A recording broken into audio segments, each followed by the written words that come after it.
So as we approach UFC 300, we're starting to see the talent pool of main events start to be sucked dry. That is just the consequences of having a UFC 300 that has sort of got every single fight night for the next 6 months booked up onto it, okay? In fact, the fight night leading up to this Saturday's fight night is absolutely trash. It might be one of the worst UFC fight nights they have ever put on. Honestly, anyone saying that, no, this weekend's fight night's actually pretty good, they're either corporate media, number one, on podcasts and all that, or number two, just people trying to be hardcore UFC fans. Like people that do not want to admit that sometimes we get absolutely trash cards. So we have a problem with this weekend's fight night. And then we also have this upcoming problem with UFC 301, the pay-per-view that is going to be right after UFC 300 down in Brazil, especially now that Brandon Moreno just lost, okay? So obviously with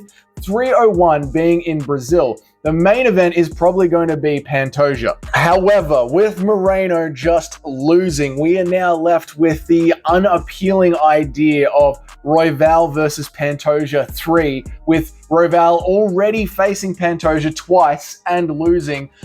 And having that fight almost like 6 months ago. It feels like Royval is getting that Max Holloway treatment without being Max Holloway. It's a very, very hard sell. This is the sort of sell that they needed to put together for Robert Whittaker, and it was one of those conversations that we, the fans, were having a hard time digesting. Okay, so why am I starting the video off with that little spiel when I'm talking about this weekend? I was just sort of setting the landscape for how the UFC finds itself, right? This is just the landscape that the UFC is in with UFC 300 coming up. But this weekend, there is actually a fight on the card that could be interesting. I know, amazing, right? And I think there is a way that you could fix it so that we actually feel like there are stakes in the game for this weekend. And also, it could help to fix UFC 301. Currently, for the main event, we have a heavyweight fight that's obviously going to be set for 5 rounds. Now, if there is not a first round knockout,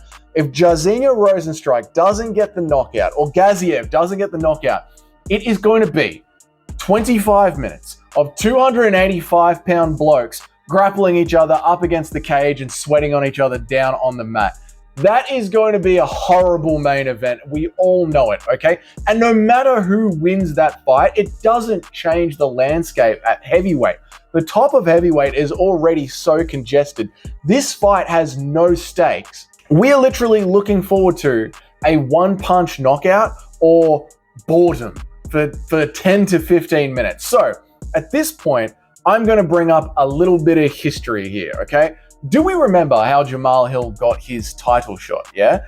The UFC in Brazil last year, 2 years ago, was in trouble. Glover Teixeira versus Jamal Hill was made at the very last minute. And when Jamal Hill walked into that cage, he was ranked number 7th in the world. And when Khabib won his title shot, he won his title shot against number 11th lightweight in the world, Al Iaquinta. He was a New York real estate agent at the same time. And Khabib chose to stand up and fight with him.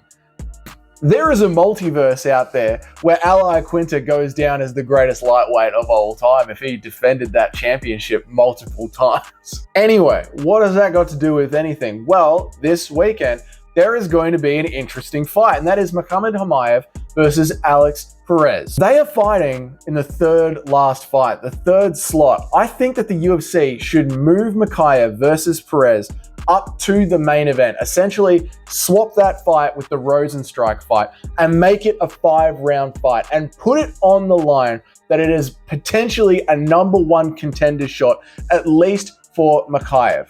Start to get that conversation out there in the general MMA world. When we do the opener of the fight night on Saturday, talk about how this has serious title implications for Chimaev. Now, I know this seems very unfair to Perez, but frankly, screw him, right? Does he deserve yet another title shot? No, okay? And there have been plenty of instances in the past where we have a fight night main event and it seems only one side is talking about a title shot after this fight. I don't know why, but in my mind, it just reminds me very much of people who versed Cowboy Cerrone a lot. So you set up this weekend that there are implications for a title shot from Mikhaev, and then we start to see, right, is he going to find a way to win over a 25-minute fight, or is his opponent finally going to get the better of him? Because it always seems like Mikhaev is going to lose until he wins. Can he pull that off for 25 minutes?